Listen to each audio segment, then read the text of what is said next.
트럼프 대통령입니다. 한미 정상회담, 일단 대체적으로 이재명 대통령이 선방했고 비교적 높은 점수를 줬다는 게 외교가의 평가입니다. 다만 앞으로 숙제는 분명합니다. 공동선언문이 없기 때문에 여전히 트럼프 대통령의 안보 청구서는 남아 있습니다. We make the best military equipment in the world, and South Korea is a big buyer of military equipment, and we're going to talk about that also. Would you consider reducing the number of U.S. forces in South Korea so that the United States can have more Well, I don't want to say that now because we've been friends and we're friends, and maybe one of the things I'd like to do is ask them to give us ownership of the land where we have the big fort. 주한미군 땅을 소유하고 싶다. 이거는 그냥 단순히 해프닝으로 치부하기에는 트럼프 대통령의 협상과 거래의 방식을 봤을 때는 앞으로도 좀 더 우리가 예의주시해야 될 것 같은데요. 문성무 센터장님. 네. 근데 이 부분도 이 부분이지만 정부가 이제 선을 그었다고 하더라도 아까 중국 무기 쭉 보셨잖아요. 근데 이번 정상회담을 계기로 관세 협정 말고 미국이 구체적으로 미국산 무기 구매를 요구할 거다라는 관측들이 꽤 많더라고요. 네.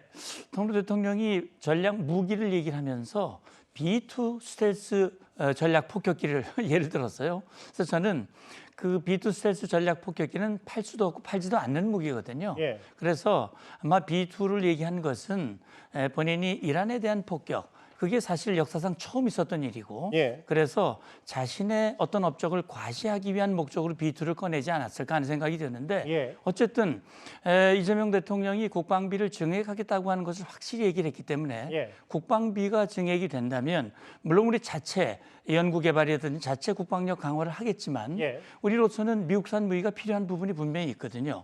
지금 F-35 스텔스 전투기 40대를 1차 구매했고 예. 2차 구매 20대를 하고 있습니다.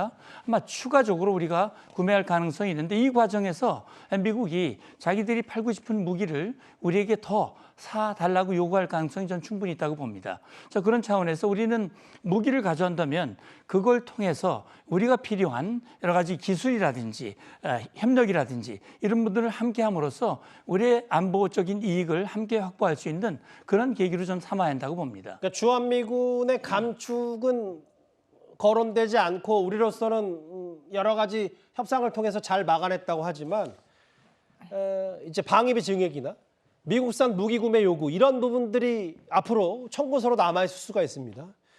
이 한미 정상회담 일단 이재명 대통령이 순방을 마치고 돌아왔기 때문에 여야 모두 각기 다른 평가를 내렸는데요. 180도 다릅니다. 트럼프도 매우 스마트하고 위대한 지도자라고 이재명 대통령을 칭찬하고 있고 미국의 언론이나 세계 유수의 외신들에서 성공한 회담으로 평가함에도 도저히 받아들일 수 없는 그런 발언을 하고 있는 분들이 있습니다.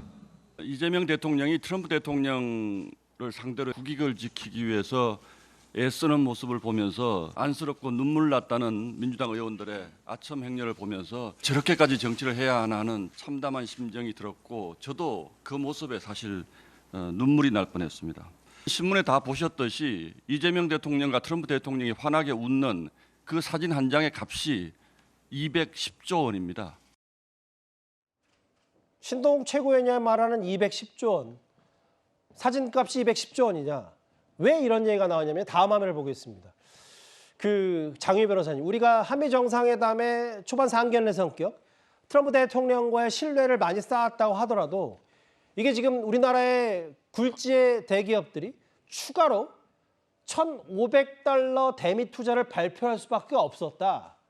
이런 것들이 우리가 최근에 정확히는 이제 한미 정상회담 직전에 있었던 도널드 트럼프 대통령의 SNS 등등에서 지금 초반엔 잘한 것 같은데 곱씹으면 골씹을수록 결국은 우리가 주도권을 뺏긴 거 아니냐는 평가들을 야당에서는 하고 있거든요. 그런데 총론격으로 그렇지만 세부 사항에 대해서는 대단히 변동이 있는 거 아닙니까? 미국이 지금 문서로 남겨있는 협상은 영국과만 유일하게 한 것으로 지금 전해지고 있는데 그 부분도 상당히 유동성을 열어놓고 있습니다. 그리고 이 투자와 관련해서도 이게 돈을 주는 게 아닌다는 건 국민의힘이 더 잘 알지 않겠습니까? 투자 성격인 거고 대출을 하고 보증을 서고 이런 금액을 다 통틀어서 하는 건데 저는 야당이 여권을 견제하고 그리고 비판할 수 있다고 생각합니다. 하지만 대통령이 입국하기 도착하기도 전에 해외에 있을 때 거짓 뉴스로 홀대론을 제기하고 블레어 하우스는 공사 중이었다는 거 아닙니까? 예. 이런 부분이 과연 국익의 관점에서 도움이 됩니까? 외신이 이번에 회담의 성과를 상당히 높이 평가하는 건 현실이고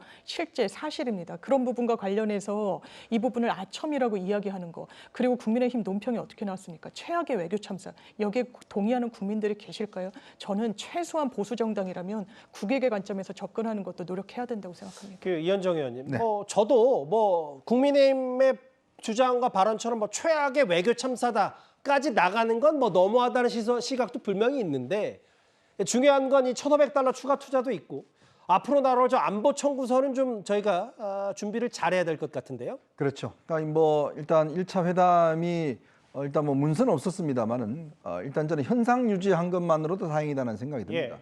트럼프식 이 회담 자체가 우리가 좀 굉장히 그날도 보면 SNS 때문에 난리가 났지 않습니까? 그렇죠. 예. 그만큼 일단 현상 유지는 했기 때문에 다행인데, 이제 문제는 이제 앞으로 이 문서가 없기 때문에 이제 구체적으로 뭔가 트럼프가 문서를 안 만드는 이유는 그 다음에 자기 주장을 계속 바꾸기 때문에 그렇습니다. 예. 자, 그러면 이제 앞으로 우리에게 올 수 있는 것들은 세부적인 사항들, 또 여러 가지 방산 문제들, 그다음에 주둔군 지원하는 문제들 여러 예. 가지가 있습니다. 좀 이걸 우리가 뭔가 좀 우리의 지렛대를 가지고 있어야 돼요.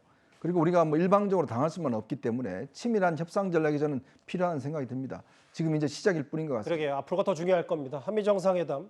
일단 이재명 대통령이 돌아왔기 때문에 순방을 마치고 대통령실도 이제 나름의 여러 이 계산을 하고 있을 겁니다.